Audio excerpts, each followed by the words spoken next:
Hello, everyone. This is Moderate Rebels, and I am Ben Norton. I'm joined by my co-host Max Blumenthal, and we did a live stream with a friend of the show, the brilliant journalist Yasha Levine. We talked about a variety of issues. In fact, it was over 3 hours. So what we did with the episode is divided it into 3 different episodes. If you're listening to this as a podcast or if you're watching it as a clip on YouTube, we discussed in this first part the very interesting history of anti-Soviet propaganda supported by the United States and Israel, claiming that Soviet Jews were facing genocide, were facing this horrible repression, and had no choice but to immigrate to Israel. Yasha, who was born in the Soviet Union and then raised in the United States, has done a lot of really interesting reporting on this, looking into the propaganda and how it was a key weapon in the first Cold War, just as how similar bogus accusations are now being leveled against China in the new Cold War. And my colleague Max, he also talks about the extreme racism inside Israeli society, not just against Palestinians, the indigenous Palestinians, but also against other Jews. So without further ado, this is part 1 of our interview with the journalist Yasha Levine.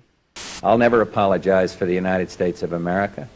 Ever. I don't care what the facts are. Why are we going to sit down and talk to these quote-unquote moderate rebels? Who are the truly moderate rebels? The search for the moderate rebel. Do these moderate rebels exist?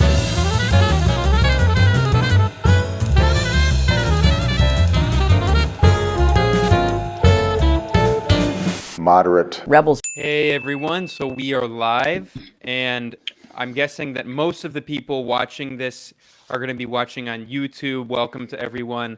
We also have a Twitch. You know, we're new to Twitch. We don't really use it that much, but you can go to twitch.tv/moderate rebels and you can check it out. Definitely let us know if there are any technical errors or anything, but I'm glad to see we already have over 100 people joining, and I know the number will increase. And this time, I tried to plan it so we're not streaming at the same time as Jimmy Dore, because I know every time that we do that, we're always competing for viewers. So hopefully this is a good time, but let us know about when the best hours are for live streaming. But without further ado, this is Ben Norton speaking, and people are telling me I'm having audio issues, but we're speaking with Yasha Levine, who's a brilliant journalist, a friend of the show. He covers a lot of different topics, and we're going to cover some of those topics today. I mean, running the spectrum from big tech, which is kind of Yasha's main discipline. I mean, he's covered a lot of stories in big tech that are now kind of like mainstream, topics, right? Like the role of big tech in the U.S. national security state, the very large overlapping kind of presence of U.S. police agencies, the FBI, CIA, and big tech corporations in Silicon Valley. The myth that Silicon Valley are these independent venture capitalists and big tech, people who just invented their companies in their garage and they were really into technology. I mean, all of the romantic myths about Silicon Valley. So we'll start talking about that. But some other topics that we want to address today are Russiagate and Ukraine and, just a lot of things. And then Yasha has been doing some really interesting reporting, and you should definitely check him out on Substack. In fact, I'll punt him in a second, and he can talk about his project. But you should definitely check out some of the reporting he's been doing specifically on Israel and propaganda and the former Soviet Union. So that's a kind of broad overview. I mean, there's so much stuff that we're going to talk about today. But Yasha, thanks for joining us. I mean, I'm wondering if you just want to start talking about what you're working on these days and just what your thoughts are on this current moment with Biden. Oh yeah, thanks for the introduction. Pleasure to be here. I don't remember the last time I was actually talked to you. It's been a while. Yeah, well, I've been not that long ago. I started a new project I'm calling kind of "Immigrants as a Weapon" or "Weaponized Immigrants" that tries to look at this kind of topic that doesn't really get discussed or even talked about much or even thought about much, and is the way that America and America's allies weaponize nationalism and nationalistic identity, and immigrants that kind of come over to America from all around the world and uses them as tools of imperialism. And so part of it, this interest stems from my own personal experience, because I was born in the Soviet Union, and I was born in Leningrad, and my family, we left in 1989 when I was 8 years old. We went through all these refugee camps in Austria and Italy, and we ended up moving to America, to New York. And so I was always curious about what that process entailed. How do we end up how do we end up in America? What were the forces that played a role in that? And so in last month or so, I've been working on a specific strand of this story, which is the way that Israel worked behind the scenes starting in the 1950s to whip up this belief in America, in American Jewish community in the 1960s and 1970s, that Soviet Jews were facing imminent extermination, that there was like a second Holocaust probably coming, and that the Soviet Jews needed to do something. American Jews needed to do something to pressure their government, to pressure America, to put pressure on the Soviet Union to let out the 2 to 3 million Soviet Jews that were believed to be living in the Soviet Union. And Israel, of course, had its own specific motivation to do that. They were facing what they believed, to be a demographic threat from the Palestinians. There were a lot more Palestinians. Their birth rate was much higher. So Zionists in Israel needed to pad out the numbers, of Jews that live. So they knew that American Jews weren't going to move to Israel in huge numbers, in the numbers that they needed, in the millions. And so they saw the Soviet Union, this huge territory with 2 to 3 million Jews, as a prime reservoir for like the bodies that they needed to move to Israel and to the newly occupied territories, especially after the 1967 war. And so this campaign was really started going. And so I'm looking at it. It's almost an unknown part of the history of, the Zionist movement, the way that Israel weaponized Soviet Jews, and the way that they kind of also lost control of this process, because once Soviet Jews began to leave America, and they had once Soviet Jews began to leave the Soviet Union, and they had a choice of where to go, to Israel or to America, they all of them ditched Israel to America. And so Israel kind of started the process going, but then they lost control of it, and they spent like another 2 decades basically fighting that and trying to get America to close its doors to Soviet Jews, so that all these Soviet Jews would be redirected to Israel. And they finally succeeded in like 1989. George Bush, the senior, actually kind of caved to Israeli wishes and did that. And so that's why you have all these Soviet Jews in Israel now. Most of them came in like 1989 and 1990, like a huge torrent of them. So I'm looking at that whole process now. But like you said, it's my interests are pretty varied. But I am looking pretty narrowly at this issue of weaponized immigration and weaponizing Soviet Jews and all this stuff. Yeah, that's a big issue. We look at that at the gray zone all the time, because so many of the, lobbying proxy groups for communities that the U.S. seeks to weaponize against their real rivals, whether it's, the Uyghurs with China, or right-wing Venezuelan exiles in Miami, or Cuban exiles, the Ukrainian community against Russia through the anti-Bolshevik network. They're basically taking. No, it goes well beyond, the Soviet Union, and it's exactly. The Soviet Union in a way was a template, you could say, the way that nationalism and nationalist identity within the various diverse people inside the Soviet Union were weaponized as a way of sort of balkanizing and weakening the Soviet Union. But it's one of the reasons why I'm interested in the topic, is because it has so much relevance to things today. Obviously I'm looking, narrowly in the last couple of weeks, I was looking at the campaign to convince American Jews that the Soviet Union was about to unleash a Holocaust, a second Holocaust against Soviet Jews. And like, it has so many parallels to the sort of Uyghur genocide narrative that's being spun today by a lot of sort of exile groups here and emigres from China, Uyghur emigres, and the groups that they've set up with American backing. So I totally agree with you. It's historical, in the Soviet, it's pretty recent history, but it has so many connections to what's going on today. And the America uses exile groups or immigrant groups as a very, very powerful weapon against its sort of target countries that it's targeting, against its official enemies. And they're very useful, and they generate a lot of useful internal propaganda that you sort of direct at the American people to convince them that, these countries are really bad, they're really horrible. And so you need someone to speak authoritatively about this. And these emigre groups and these emigres are really like, who else is going to be doing that, right? The lived experience card, and like they're rolling out all these testimonies to paint China not only as kind of genocidal, well, to paint them as genocidal, but also to convey to the American public that China's participating in this campaign of systematic rape. There was this woman, Tursanai Ziawadun, who was living in Kazakhstan, who gave an interview to BuzzFeed and said, I was in a vocation center, internment camp. Nobody touched me. I wasn't physically abused. It was just being taken away from home. That was the worst mental trauma. And then she's airlifted to the United States this last year by the Uyghur Human Rights Project, which is a U.S. government-funded National Endowment for Democracy cutout organization, basically like a CIA front that cultivates dissidents.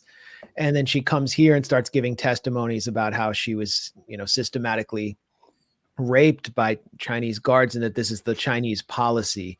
And, the discrepancy in testimony reminds me a lot of, Curveball or the Kuwaiti ambassador's niece, Niara, who testified with the coaching of something like 16 public relations firms hired by the Kuwaiti embassy, that Saddam Hussein's men were taking babies off incubators in Kuwait. Then we had the Libyan rape narrative of Viagra being given to Gaddafi's men. So all of these are carried out through groups that are cultivated by U.S.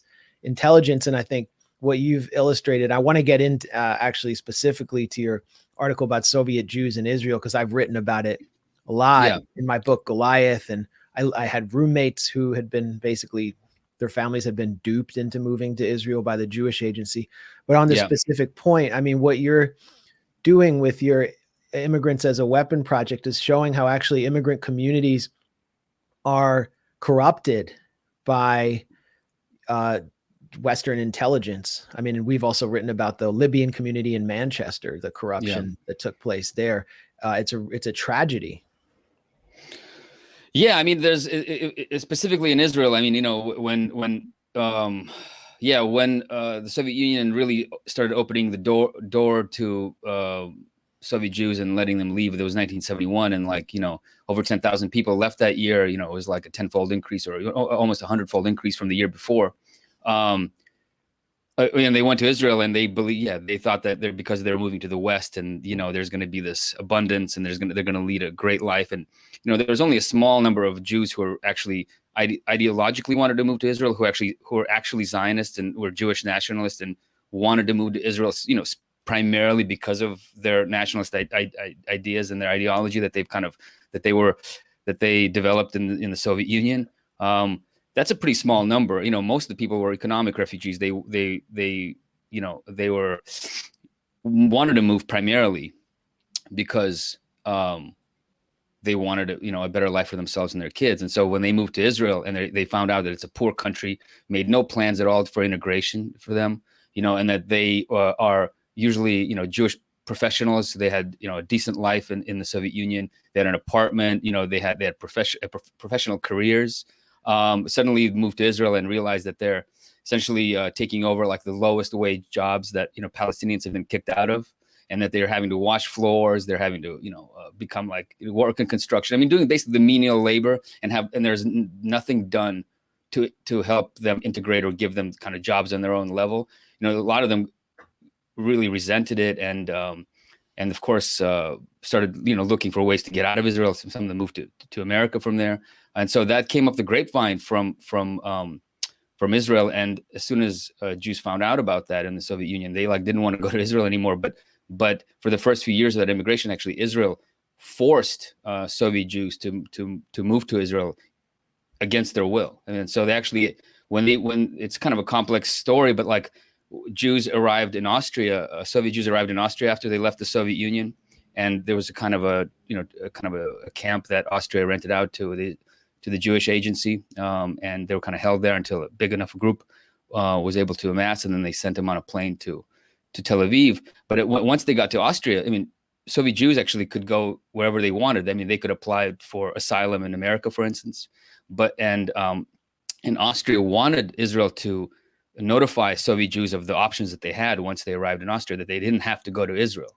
But Israel, actually held back that information and didn't allow, I mean, basically kept Jews in this camp under lock and key, under guard, and didn't allow them to go anywhere, kept information from them that the Austrian government was trying to pass on about their immigration options, and then basically forcefully sent them to Israel. And so once Jews got the ability to not go to Israel, they fucking ditched that place and they moved, and they all came to America. I mean, 90% of Jews that left the Soviet Union to go to Israel, quote unquote, ended up in America. So yeah, so Israel didn't care about, what like the experiences of these people were in Israel. They didn't care that they were forcing Jews to move somewhere against their will. It was in a very ideological project. They specifically just needed them as bodies in Israel and really needed nothing else from them. And so, yeah, they were definitely, some of them, again, it's interesting because I have relatives in Israel, and even though now they talk about how hard it was, when they first came, but they see it as a kind of a rite of passage, right? Even though they don't really see themselves as victims anymore, even though initially they might have been resentful and about the fact that they just had to, basically start from nothing again. But it's interesting. I mean, there's a duality to this thing, to this weaponization of immigrants. I mean, some of these people, I mean, a lot of the Soviet Jews that I know, I mean, are willingly weaponized. I mean, they don't see it as a negative thing, so it's like some people are more sensitive or are, less, less conformist, or just don't like most of their other peers. And so they reject sort of the Zionist ideology that they realize that they have to be a part of when they move to Israel, or they kind of reject the sort of the cynical capitalist system that they didn't really understand what it was all about. But for the most part, people welcomed it. They welcomed the weaponization. And so, I mean, I get a lot of Jews kind of angry, Soviet Jews angry at me for characterizing them as kind of weapons, or characterizing them in this way, because they don't see anything wrong with it. Yeah. Yeah. So yeah. And one of the pieces that you did, Yash, is super interesting. I mean, I had never even heard of this history, but it's really revealing. And I have it up for people watching, for people listening. You should go to Yasha Substack, which is yasha.substack.com, and it's called Immigrants as a Weapon. And you'll see this nice self-portrait of him in a cannon. So, but this piece is really interesting. Soviet Jews who fled Israel back to the USSR. And you found this 1976 New York Times article in which these former Soviet Jews who fled to Israel and then came back to the Soviet Union, they gave a press conference in which they said Israel is a racist state. They said that they were being used, and they even compared Israel to fascism. And this was back in the 70s. And what's incredible is that this happened just after the United Nations passed Resolution 3379, which was later, after the overthrow of the socialist bloc in the Soviet Union, that was later rescinded. But that was a very important UN resolution that was pushed by the Soviet Union and by the former colonized countries that had liberated themselves through national liberation movements in the global south, in which they said that Zionism is a form of colonialism and racism. Mm-hmm. And the United Nations General Assembly expressed support for Palestinian liberation. So in this article, they also say, one of the men who returned last year with his family asserted that he had now, quote, seen with my own eyes how right, end quote, was the recent United Nations resolution equating Zionism to racism. I mean, this is incredible history. And of course, there's a reason that almost no one knows it. I mean, totally. I mean, it's an incredible thing, and you don't really ever hear about it. And I mean, part of it was, I think it's a pretty small people that actually, wanted to go back to Israel, because fled Israel and wanted to go back to the Soviet Union. It's, in like the hundreds of thousands of people that came, I think it's a pretty small number. But what it does, I think, show, and it's kind of interesting to look at, is because it echoes actually real discontent, that Soviet Jews had when they moved to Israel. I mean, like, and that wasn't just in the 70s, but actually, went up through the 90s, where they realized that, like, wait, we're coming to Israel. Not only is it this weird racist state where not only is there racism between, Israelis and Jews in Israel and Palestinians, but there's intra-Jew racism. Like, the Israeli Jews don't like the sort of the Arab Jews, or don't like the Moroccan Jews, and they look down on also Soviet Jews. They don't really see them as real Jews because they're not fully Jewish, or they're impure because they were brought up in the Soviet ideology that is godless and all this. And so they came into this kind of world where it wasn't this fairyland. I don't know. I think we might have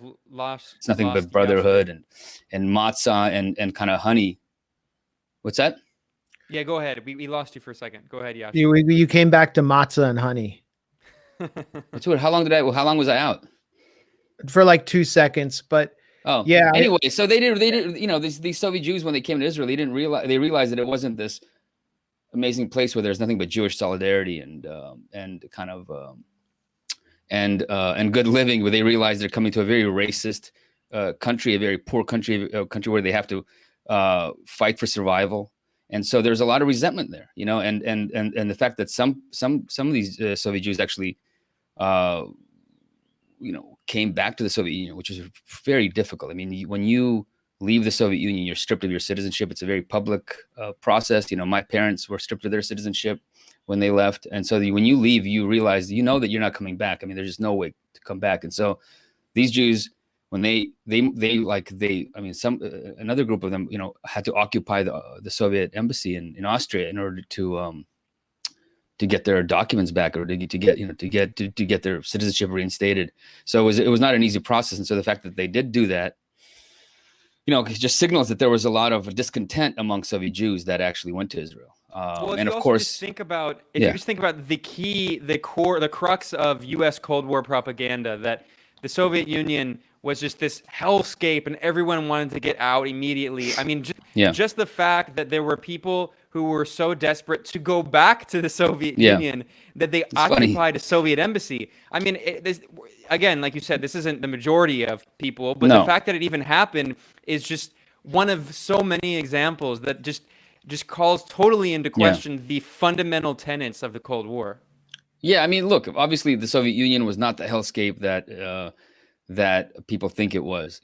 People lived happy lives, and again, some people were less happy with the government and less happy with the society that they lived in. There were a lot of problems with it, and there are a lot of people in America who are unhappy with the society that they live in. So yeah, of course, it shows you it's not like a concentration camp. I mean, the idea that the Soviet Union was a concentration camp, that everybody was just like, if you cut a hole in the barbed wire, everyone will just rush out of there. It's just not true, right? I mean, so it's not a concentration camp. It's a society with a lot of problems. I mean, I'm critical of a lot of the aspects of the Soviet Union, but it's also a society that was functional in a lot of ways, that had a lot of positive aspects to it, and people led happy, meaningful lives out there. So yeah, definitely. And there's also this idea, the idea that once you leave the Soviet Union, immediately you have a better life. It's also not true. A lot of, immigration is fucking hard, and it's a weird, my wife, Evgenia, who's, born and grew up in Moscow, she's always telling me, like, it's so strange that, a lot of so many Jews left the Soviet Union, as if it's like some kind of war zone, like, you just imagine just completely moving to a place, knowing that you'll never be able to come back, knowing that, like, all your communication with your friends, your family is cut off, right? Like, to move to a place to not know anything, and you're not moving from, like, you're not from zero. You have an apartment, you have a decent job, you have your kids are going to decent schools, you have, like, some people have summer homes, you go on vacation in, like, Bulgaria in the summer, like, it's not, but you're escaping that place as if it's like some kind of war zone and a total collapsed society.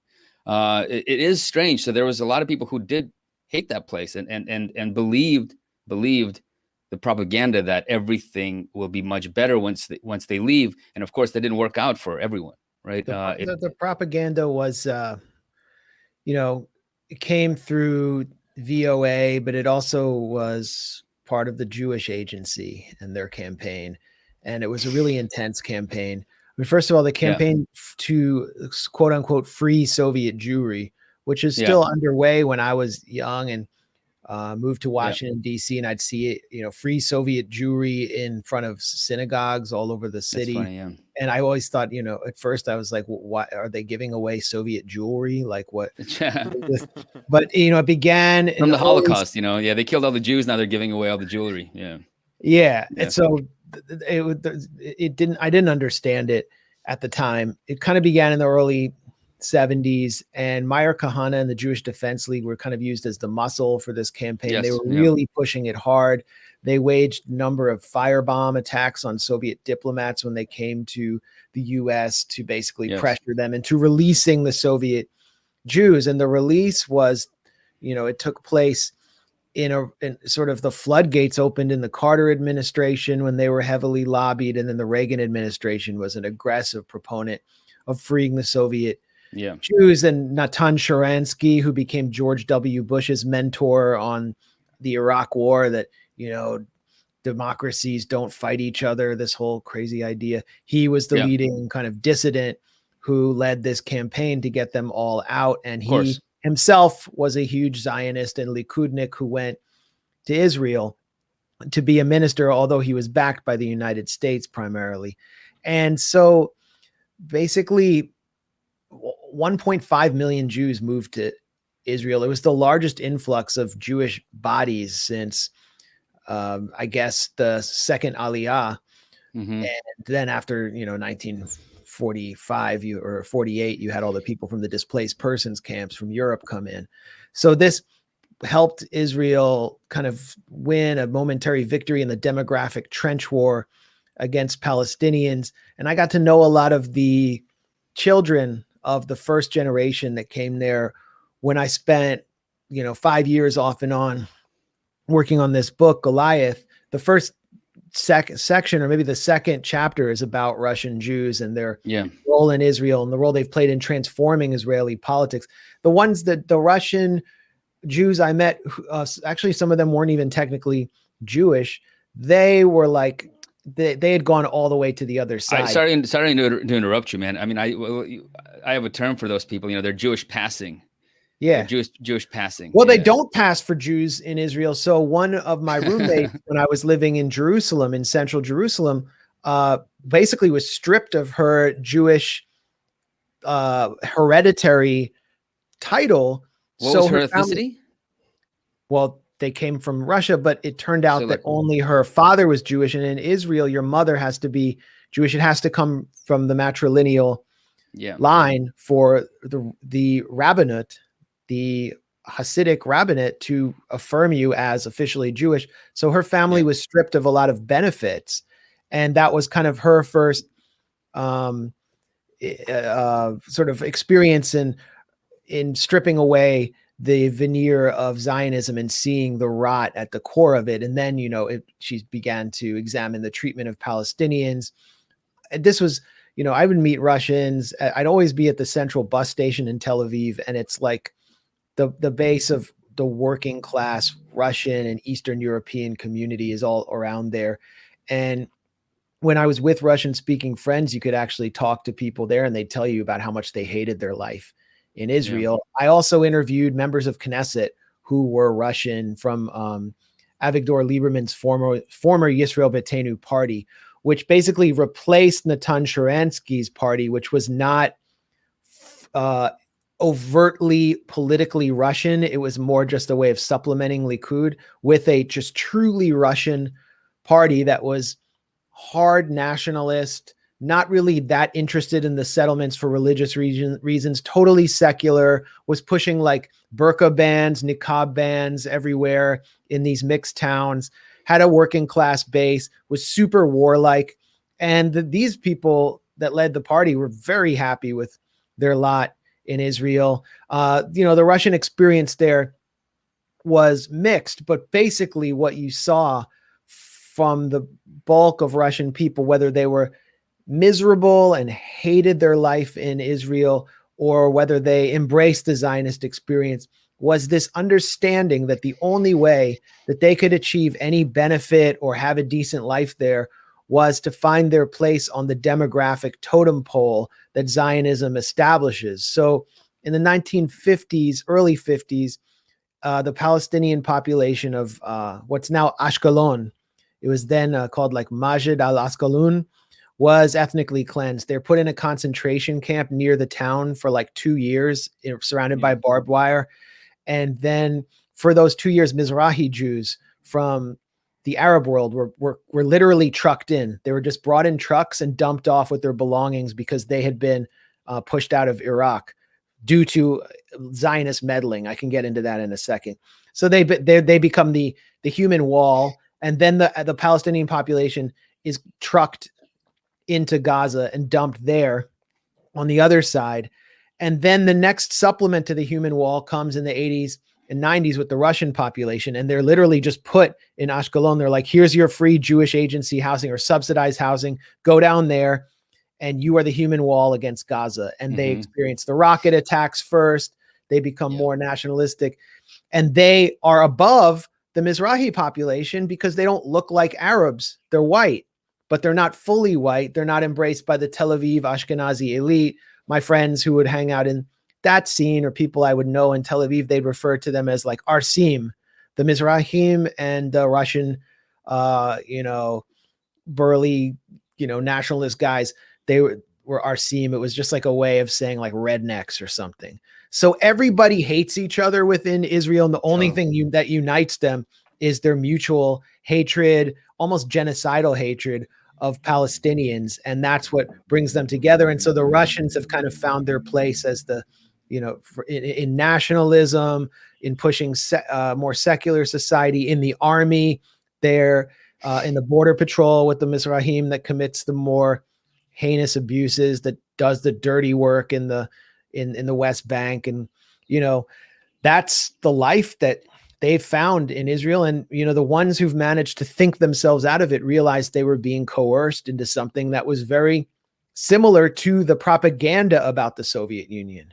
You know what I'm saying? Yeah. Like, the reality that they found was what the West portrayed the Soviet Union as.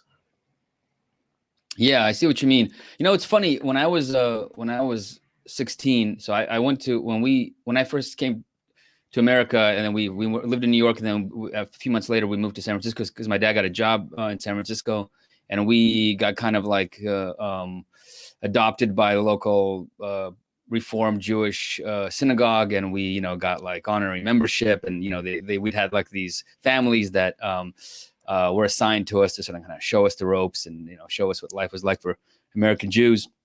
So I would go to the Sunday school there. Every Sunday would go and learn a little bit about Jewish history and learn enough Hebrew just so I could pretend to be able to read the Torah on my bar mitzvah, the classic stuff. But part of the present that you get when you're confirmed at 16, you finish 10th grade and you kind of graduate from this religious school, this really bogus religious school where you don't really learn any religion at all. It's all just for show so that your parents can be proud of you for standing up there and fake reading the Torah when you've actually memorized everything and just reading it from memory. They send you to Israel, right? So you're 16 and you get sent to Israel on this massive trip. I don't know if you took part in that, Max. No, I did the birthright trip, but I didn't. You did the birthright trip. So this is like I was 16 years old. I've been in America for 7 years at that point. We went to Israel it was 6 weeks. So it was a big, long trip. And all these Reform kids from all over America, descended on Israel and would toured all over the place in these fucking buses.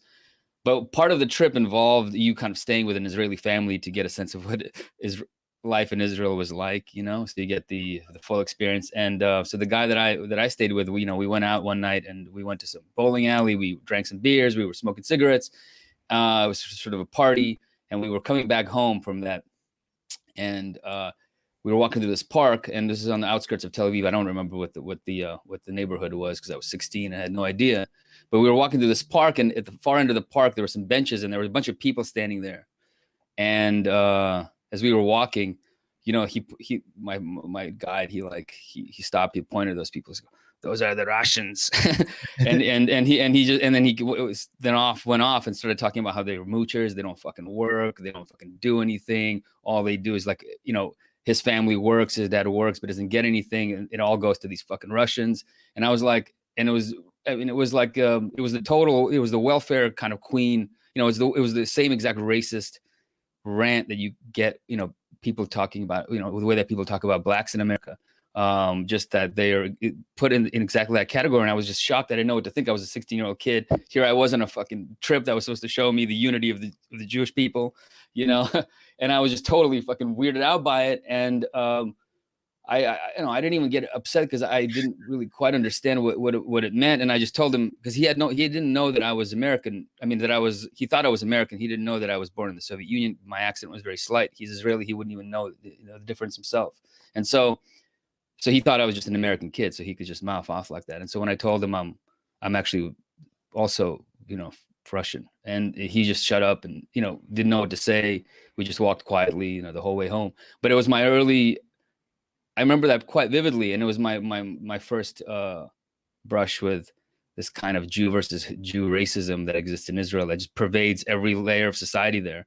And it's like, it's kind of it's comic. I mean, I got to say, there's something really funny about it. It's really dark and fucked up and sick, but it's also there's a lot of comic potential there, just because.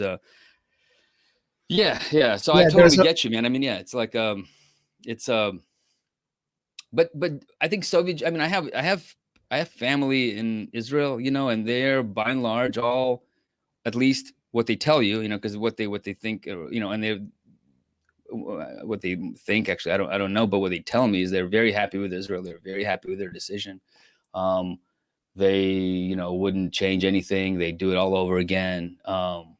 So just from my anecdotal evidence from my own family, and I have quite a few people who moved there through the years, everyone is happy with their experience. Well, also after the collapse of the Soviet Union and what took place in the 90s in Russia, Israel was more desirable. Many educated Russians got into nursing careers in Israel and the tech sector. Of course. So I mean, look, it was just the first years for sure were very lean for most people, you know. And if you weren't, like, if you didn't know how to hustle and you were, you know, more passive, you know, you had a tough time, and you might have not really been able to come out of that. But but all the hustlers and all the people who, you know, really tried everything they could to claw their way out of that hole. I mean, they more or less succeeded. Yeah, especially. I mean, even in the 90s when I was there, I mean, I came there and from America as an immigrant kid, and I thought Israel was an extremely poor place. You know, it had a very backwards kind of vibe to it. You know, everyone was in old cars. You know, people talked about how expensive it was to buy a television and couldn't afford, you know, like basic appliances. So even in the 90s when people moved there, it wasn't like the high tech neoliberal powerhouse that it is today. It was a totally different society. Yeah, I mean, I always don't even recognize it when I go back there now.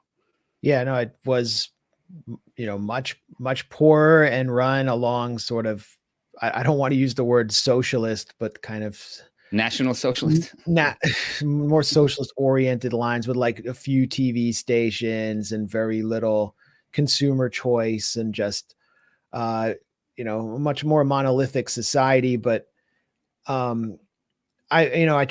think it's such a important way of looking at Zionism is through the experience of all of the groups within the Jewish sector in Israel that don't experience the Ashkenazi dream. And, you know, beyond the Russians who are like often despised by the liberal Ashkenazi elite in Tel Aviv, then you have the whole Orthodox population. And their entire political parties, I mean, basically Tommy Lapid, whose son Yair Lapid now is one of the 4 was one of the four principles of the opposition party that kind of collapsed against Netanyahu, blue and white. That party exists basically to try to strip benefits from Orthodox Jews and strip their exemption from or ultra-Orthodox Jews and strip their exemption from the military. And there is a pretty insightful book called Iranophobia by an Israeli, I think, he's a sociologist, I think. His name, I totally forget his name. But basically the thesis of the book is that Israel's hatred and fear of Iran is a projection of its own internal internecine or sort of intra-Jewish resentment. And he points to a speech that Shimon Peres, the old stalwart of labor, gave in the late 70s when some of the Mizrahi supporters of Likud, of Menachem Begin, basically besieged him and started screaming at him and calling him a racist and saying, you don't care about our community. You're just like represent the Ashkenazim. And he said, you all are acting like a bunch of mullahs in Iran. And it was like that kind of projection where the Iranian mullahs are sort of seen in the same light as the ultra-Orthodox who staged the most ferocious protests inside Israel, are often beaten by Israeli border police who often are secular, basically non-Jewish Russians, and they fight back hard. That shapes the internal dynamics of Israel and then dictates its foreign policy in ways that I think we don't understand very well from the outside. So to have that experience, like you just described, going in there and then seeing the internal friction and how it's all held together.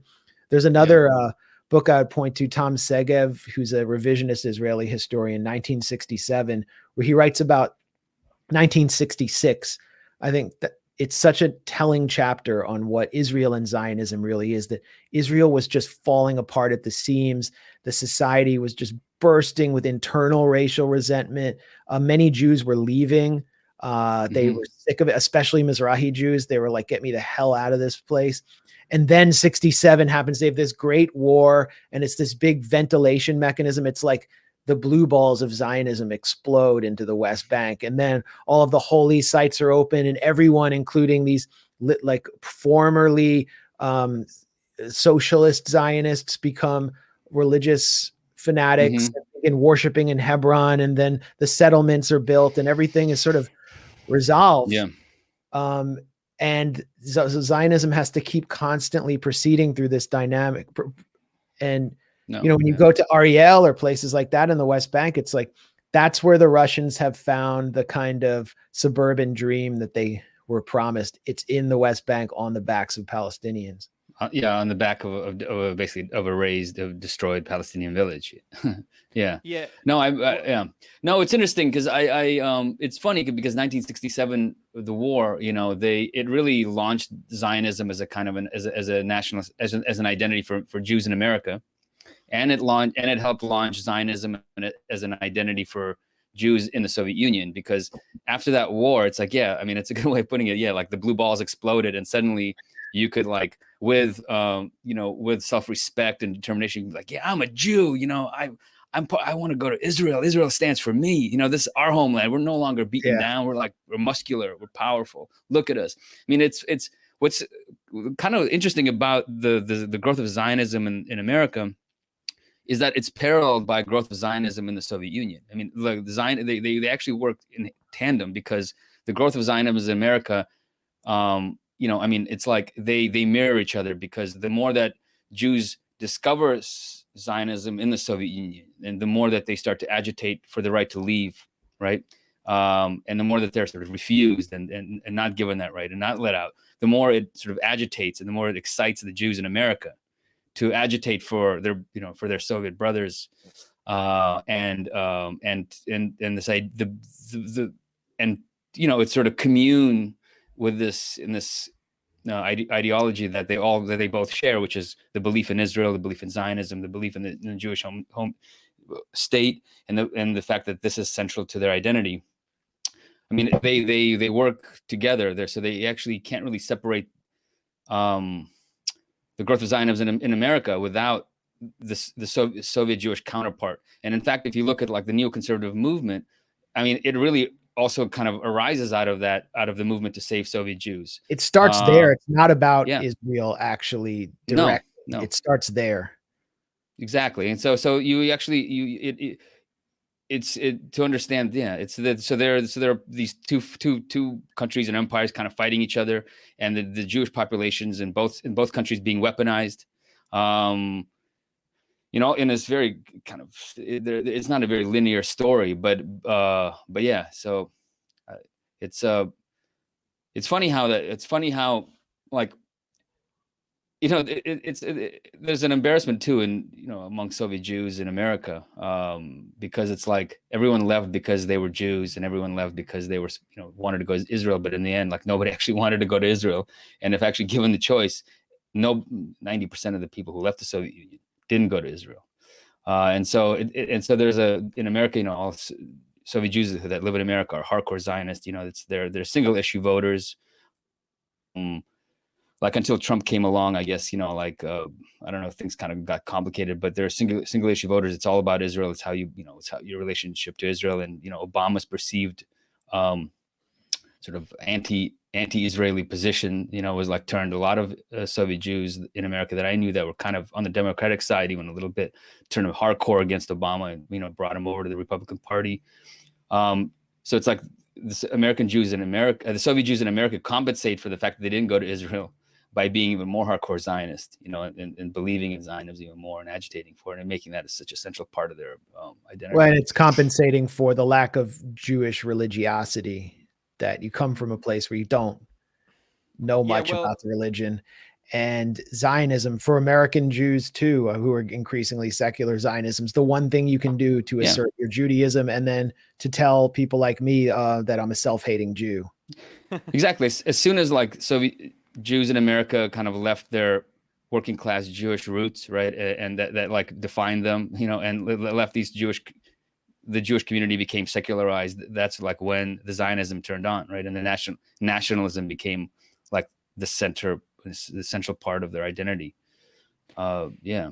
Well, and there's a baby boomer quality to it too, because like it's the boomers that really like took on Zionism, and in the Soviet Union, it's like the Soviet baby boomers. It's the Jews who were born after the war, who were born into this relative Soviet prosperity, who didn't really have much an identity. They were fully integrated into Soviet life. They were Soviet citizens. They were kind of torn away from more of their like shtetl and Yiddish roots. So they didn't have that part of their identity, but they grew up as these just normal, basically like, suburban Soviet citizens. Right. And that's what their identity was. And so when they were able to kind of latch onto something that made them unique, that gave them, a special identity, which is Zionism and which is their Jewish nationalist identity, they latched onto it very hard.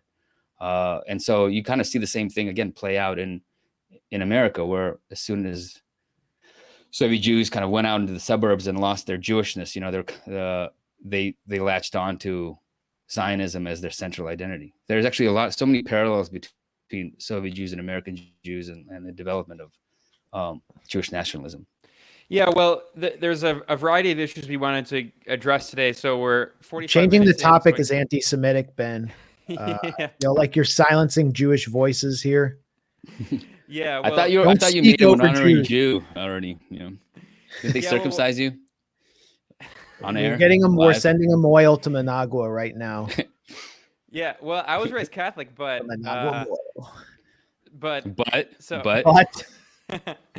anyways, well, I want to transition a bit, and I want to talk more about Russia and Alexei Navalny.